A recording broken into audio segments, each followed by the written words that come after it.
Hello दोस्तों, बॉलीवुड विशाल में आपका स्वागत है। आज हम एक ऐसी मूवी को आपके सामने एक्सप्लेन करने वाले हैं जो काफी इंटरेस्टिंग और एक्शन से भरपूर है। कहानी की शुरुआत में हमें 2016 का सीन दिखाया जाता है जहां कोरियन पुलिस क्रिमिनल्स को साउथ कोरिया एयरपोर्ट पे जस्ट लेकर आए। ये सारे क्रिमिनल्स पहले यही कैद थे, पर वो सब किसी तरह यहाँ से बचकर फिलीपाइंस भाग गए थे। पर इस एयरपोर्ट पर कुछ ऐसा होता है जिसे देखकर इंसानियत की रूह कांप उठती है। उन क्रिमिनल्स के वजह से एक विक्टिम फैमिली का आदमी बॉम्ब जैकेट पहनकर वहां पहुंचता है और उन क्रिमिनल्स के बीच जाकर खुद को ब्लास्ट कर देता है, जिस वजह से क्रिमिनल्स के साथ साथ कई सारे सिविलियंस की भी जान चली जाती है। अब सीन शिफ्ट होता है और हमें 2022 का सीन दिखाया जाता है जहां साउथ कोरियन की पुलिस एलिट फोर्स को एक टास्क देता है। 20 ऐसे ही खतरनाक क्रिमिनल्स जो फिलीपाइंस भाग गया था उसे साउथ कोरिया की पुलिस पकड़ लिया है और साउथ कोरिया लाने के लिए शिप का इस्तेमाल करने वाली है, क्योंकि पिछले बार जो हुआ था वो इस बार नहीं होने देना चाहता। उन क्रिमिनल्स में से सबसे खतरनाक क्रिमिनल जोंग डू होता है, जिसने गिनकर 30 महिलाओं का रेप करके मर्डर कर दिया था। वो एलिट फोर्स का इंचार्ज सुगबू से बदतमीजी करता है, पर सुगबू उसे धूल चटा देता है। अब इन क्रिमिनल्स को कंटेनर में बंद करके जेल में डाला जाता है। लड़कों को अलग रखा जाता है और लड़कियों को अलग, और हर सेल के बाहर प्रॉपर पुलिस गार्ड करता है। इसके बाद सीन शिफ्ट होता है और हमें सोल पुलिस हेडक्वार्टर का सीन दिखाया जाता है जहां डेबोंग उन क्रिमिनल्स को समुद्र के रास्ते लाने का इंस्ट्रक्शन पास कर रहा था।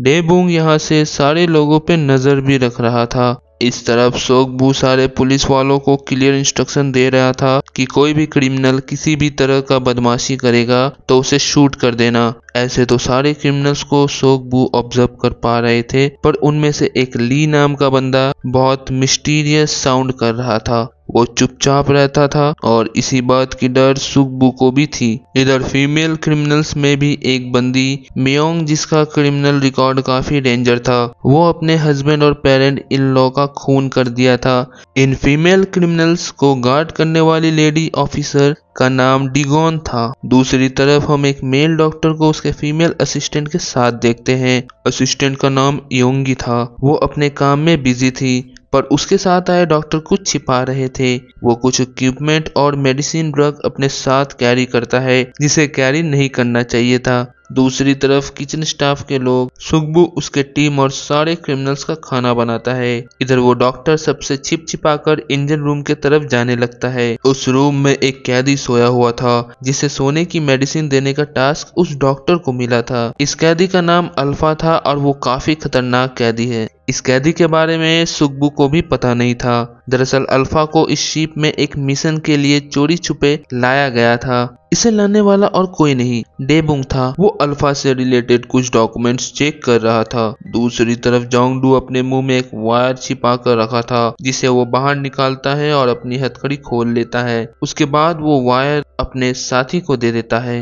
वो भी अपना हथकड़ी खोल लेता है। इधर किचन स्टाफ के लोग, जो जोंगडू के ही आदमी थे, वो प्लान के मुताबिक अपना काम शुरू कर देते हैं। वो सब जोंगडू के सेल के तरफ बढ़ते हैं। बीच में 2 गार्ड्स मिलते हैं, उसे भी वो लोग मार डालते हैं। उनमें से कुछ लोग कंट्रोल रूम के तरफ जाते हैं और सारे कम्युनिकेशन करने का माध्यम को नष्ट कर देते हैं, जिससे वो लोग डेबोंग से कांटेक्ट ना कर पाए। इधर जोंगडू सेल के बाहर वाले ऑफिसर को जेल में बुलाता है और खत्म कर देता है। अब वो सारे कैदी अपने अपने सेल से रिहा हो जाता है। चारों तरफ आतंक का माहौल होता है। ये बात जैसे ही सुगबू को पता चलता है, वो सारे ऑफिसर्स को अलर्ट कर देता है। सुगबू सहित सारे ऑफिसर कंट्रोल रूम की तरफ भागते हैं।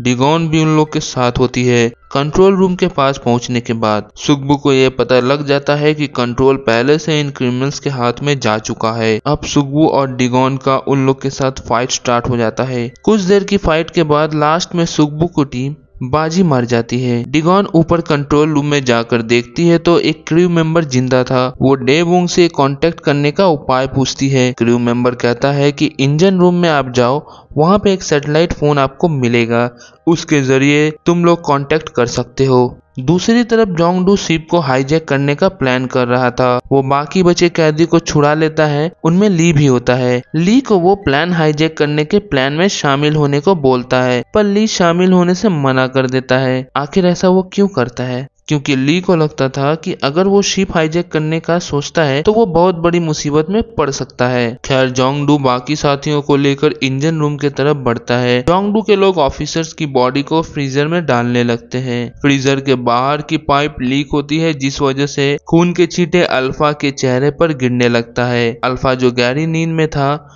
वो उठ जाता है और खुद को छुड़ाने लगता है। इधर सुगबू और उसका टीम भी इंजन रूम की तरफ बढ़ने लगता है। इतने देर में अल्फा फ्री हो जाता है और इंजन रूम में मौजूद लोगों की गर्मी महसूस करने लगता है। अल्फा की आंखें सिली हुई थी जिस वजह से वो देख नहीं पा रहा था, पर उसका सूंघने की शक्ति काफी ज्यादा थी और वो बॉडी टेम्परेचर से लोगों को अपने आसपास महसूस कर लेता था। वो नॉर्मल इंसान से काफी ज्यादा ताकतवर और तेज था। अब एक एक करके सारे क्रिमिनल्स उस पर अटैक करते हैं और अल्फा उन सबको बेरहमी से मार डालते हैं। ये देख जोंगडू बाकी साथियों को लेकर भागने का सोचता है, क्योंकि जिस हिसाब से अल्फा उसके बंदों को मार रहा था जोंगडू का हालत खराब हो जाता है। वो भागने का सोचता है पर अल्फा काफी तेज होता है और उसको भी बेरहमी से मार गिराता है। वहाँ सुगबो और उसके साथ वाले ऑफिसर भी पहुंच जाते हैं और फाइट करने लगते हैं, पर कहाँ अल्फा और कहाँ ये लोग। अल्फा इन लोग का भी वही हश्र करता है जो जोंगडू और उसके साथियों का किया था। सुगबू भी उससे नहीं सकता। ली उसकी मदद करता है और किसी तरह वहां से बच निकलता है। दूसरी तरफ डेबुंग शिप से कम्युनिकेट नहीं कर पाता तो सैटेलाइट इमेज देखने लगता है।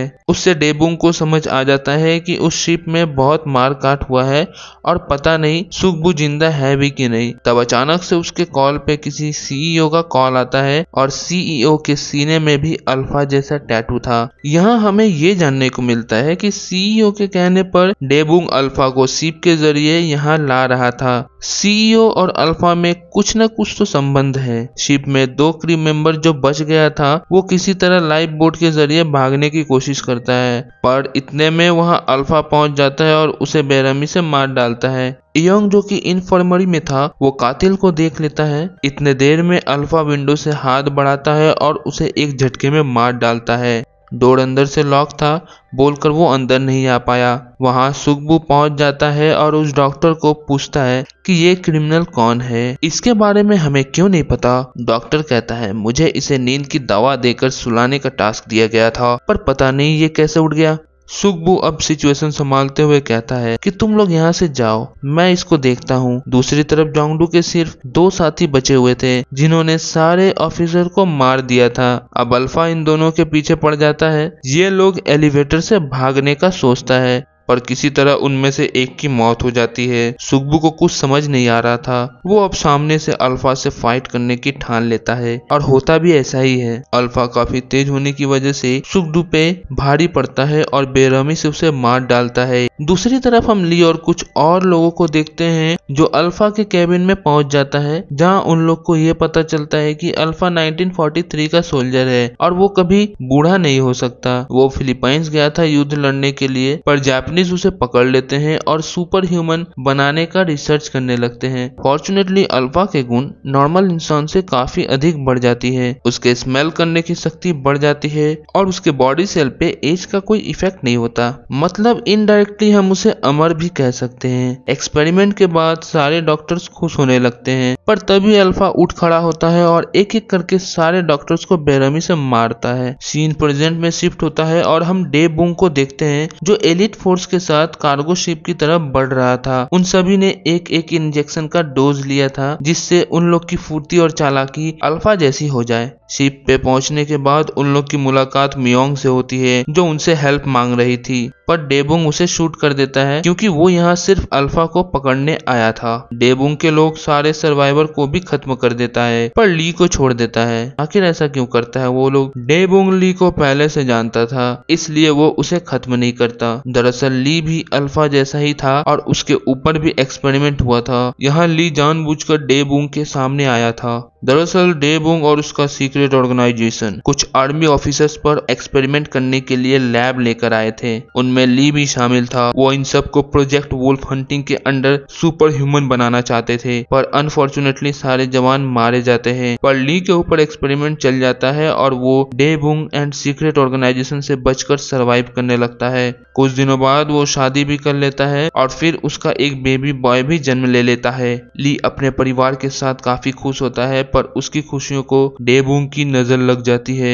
डेबुंग को किसी तरह ली और उसके फैमिली के बारे में पता चल जाता है और वो उसकी फैमिली को मारने में जरा भी संकोच नहीं करता। अब सीन प्रेजेंट में शिफ्ट होता है और ली जानबूझकर क्राइम करके क्रिमिनल बन जाता है, जिससे उसे साउथ कोरिया जाने का मौका मिल जाए और वो डेबुंग को खत्म कर पाए। इन लोग के बीच अब फाइट होने ही वाली थी कि वहाँ एंट्री होती है अल्फा की और फिर एलिट फोर्स के ऑफिसर के साथ उसका जमकर फाइट होता है। उन ऑफिसर्स को खत्म करने के बाद उसका फाइट होता है डेबुंग से, जो अल्फा पे भारी पड़ता है। डेबुंग ने वो डोज ज्यादा मात्रा में ले लिया था, जिस वजह से वो अल्फा से भी ज्यादा ताकतवर हो गया था। कुछ देर फाइट चलने के बाद वो अल्फा को मार गिराता है। अब ली और डेबुंग के बीच जमकर फाइट होता है। ली भी डेबुंग को बराबर की टक्कर देता है, फिर भी डेबुंग उस पर भारी पड़ता है। किसी तरह ली डेबुंग को अच्छा खासा जख्मी करता है और उसे समुद्र में फेंक देता है। वो खुद भी कूद जाता है। अब हमें इस मूवी का सबसे अहम और इम्पोर्टेंट बात पता चलती है।